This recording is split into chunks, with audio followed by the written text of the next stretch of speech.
Mas Bro, ini benar-benar di luar nalar. Di saat semua orang fokus ke rider-rider yang start di barisan depan, justru yang bikin geger malah datang dari belakang. Dari posisi yang secara logika harusnya secara realistis hanya untuk mencari poin, bukan untuk mengancam barisan depan. Tapi yang terjadi di Jerez kali ini beda. Veda Ega Pratama berhasil mengacaukan perhitungan kita semua. Dan ini juga yang bikin para rival mulai waspada, Mas Bro. Teman-teman, kita harus pahami dulu situasinya. Ini adalah race Moto3 Spanyol 2026 di sirkuit Jerez. Track yang teknikal, sempit, dan terkenal sulit untuk melakukan overtaking bersih tanpa risiko. Di sini posisi start itu sangat penting. Dan Veda start dari posisi 17. Artinya apa?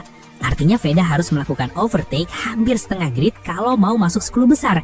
Itu bukan tugas ringan, bahkan untuk rider berpengalaman sekalipun. Sementara di depan, nama-nama seperti Brian Uriarte dan Hakim Danish sudah start di 10 besar. Secara teori, mereka harusnya punya kontrol lebih terhadap jalannya balapan. Tapi ternyata, teori tidak berlaku hari ini. Di awal balapan, semua berjalan normal. Maximo Quiles langsung melesat di depan. Dia dominan, rapi, hampir tidak tersentuh. Di belakangnya, posisi 2 terus berganti antara David Munoz, Joel Esteban, dan Adrian Fernandez. Kelihatannya ini bakal jadi balapan klasik. Grup depan bertarung sendiri, yang di belakang cuma jadi penonton. Tapi disinilah ceritanya berubah. Veda mulai naik, dan bukan naik pelan-pelan. Di lap pertama saja, Veda sudah naik ke posisi 14. Oke, mungkin masih masuk akal. Start bagus, ambil celah, biasa. Tapi satu lap berikutnya, Veda sudah di posisi 10. Nah, ini mulai tidak normal. Artinya, dalam 2 lap, Veda sudah melewati 7 rider. Dan ini yang harus digarisbawahi. Di Moto3, di Jerez, di tengah pack yang padat. Ini bukan sekedar cepat, ini agresif, presisi. Brian Uriarte dan Hakim Danish yang start lebih depan, yang secara posisi harusnya punya kontrol ritme, ujung-ujungnya tetap kena libas. Artinya apa? Artinya Veda bukan cuma cepat di lintasan, Veda cepat dalam duel. Dia berani masuk ke celah sempit, dan yang lebih penting, dia menang dalam battle wheel to wheel. Ini bukan soal posisi start lagi, ini soal kualitas racecraft. Balapan mulai masuk fase krusial di putaran ke-11. Di sini, Veda melakukan sesuatu yang benar-benar menjadi titik balik. Dia naik 4 posisi sekaligus. Dari sekitar posisi 10, langsung loncat ke posisi 6. 4 posisi dalam satu fase race itu brutal. Ini bukan hasil satu overtake bersih. Ini kombinasi dari timing, slipstream, braking, dan keberanian ambil resiko. Lalu di lap ke-14, Veda naik lagi ke posisi 5. Dari posisi 17 ke posisi 5. Ini bukan sekedar comeback biasa. Tapi disinilah realita mulai mengejar, bro. Gap ke depan terlalu jauh. Saat race menyisakan 3 lap, jarak ke posisi 2 yaitu Marco Morelli sudah sekitar 6 detik. Di Moto3, 6 detik itu jurang. Artinya, secepat apapun Veda, podium sudah hampir mustahil. Dan satu lagi, masalah mulai muncul, yaitu ban. Teman-teman, ini bagian paling penting. Masuk fase akhir balapan, mayoritas rider mulai bermain aman. Kenapa? Karena ban mulai drop, grip berkurang, sedikit saja salah bisa crash.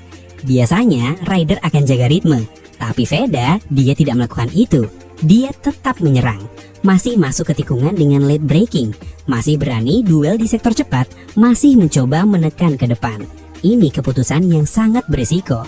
Dan disinilah mentalitasnya kelihatan jelas. Veda tidak balapan untuk bertahan, dia balapan untuk menyerang. Bahkan saat kondisinya tidak ideal.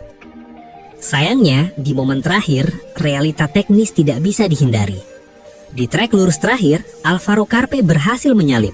Kemungkinan besar karena faktor slipstream dan mungkin juga akselerasi yang sudah tidak maksimal karena ban. Dan akhirnya Veda finish di posisi 6, bukan 5. Tapi justru disitulah dramanya.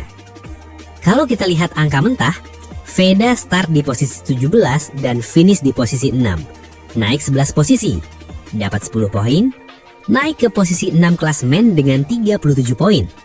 Oke, ini bagus. Tapi yang bikin ini berbeda adalah bagaimana Veda bisa mencapai hasil ini, bro. Veda mengalahkan rider-rider yang start di depan, menang duel langsung, konsisten di grup cepat, dan tetap agresif saat ban drop. Artinya jelas, ini bukan keberuntungan, ini skill. Yang sekarang mulai berubah adalah persepsi. Awalnya Veda dianggap rookie, targetnya realistis, kejar poin, adaptasi, belajar. Tapi sekarang Veda sudah mulai menunjukkan taring. Dia jadi pembeda. Dan yang paling penting, Veda mulai masuk radar rival. Karena rider seperti ini berbahaya, tidak takut, tidak ragu, dan cepat.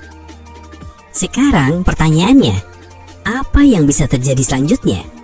Skenario pertama, kalau Veda bisa start lebih depan, misalnya top 10, potensi podium itu sangat terbuka.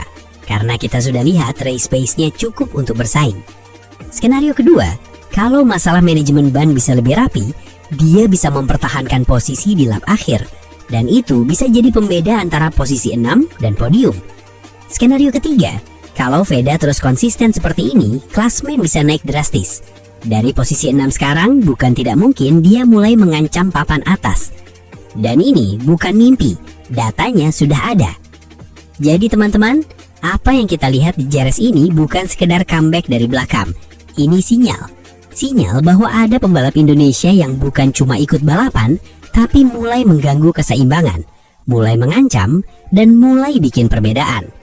Sekarang pertanyaannya buat kalian, kalau performanya sudah seperti ini padahal start dari posisi 17, gimana kalau nanti dia start dari barisan depan? Apakah ini awal dari podium pertama, atau bahkan sesuatu yang lebih besar? Tulis pendapat kalian di kolom komentar.